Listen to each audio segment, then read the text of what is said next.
It's always great when a big-time baseball series lives up to the expectations surrounding it. After 2 games and multiple comebacks, the #1 Arkansas Razorbacks and #4 Tennessee Volunteers were tied at 18-8 in the SEC standings, sitting at the top of their respective divisions. Sunday's game was for all the marbles. And this one was all defense early on, including a couple of fantastic plays. I want you to check out this catch right here. The ball's going to go flying to left field. Evan Russell sprinting, putting his body on the line, hits the wall and makes the grab to end the inning. Sticking with the defense, freshman Blade Tidwell dominated for most of the game. He went 7 innings, pitching a career-high 8 strikeouts.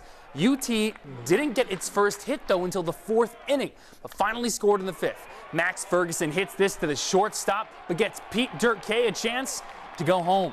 The Vols had a few chances, left 4 runners on in the 5th and 6th inning combined. That would come back to bite them.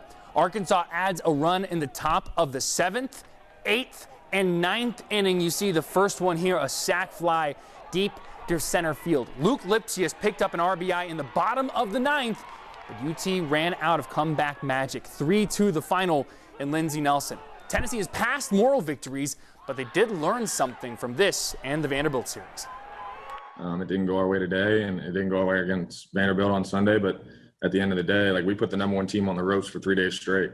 And that's something that I don't think we would have been able to say 2 years ago, 3 years ago. It's a game of inches. Every pitch mattered, and the #1 team was nervous at the end of the day for 3 days.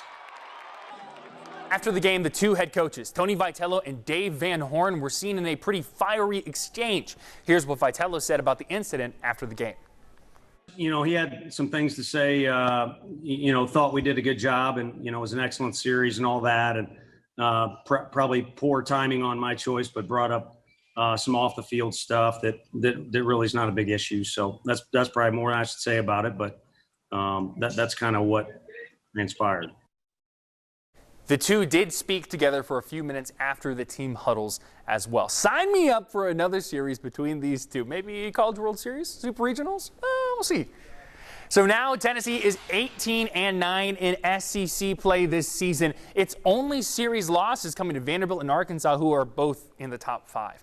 UT has 4 games remaining, home against Belmont and then a road series against South Carolina. Vanderbilt is currently trailing Ole Miss right now. Should they lose, Tennessee will enter the week at the top of the SEC East and #2 in conference.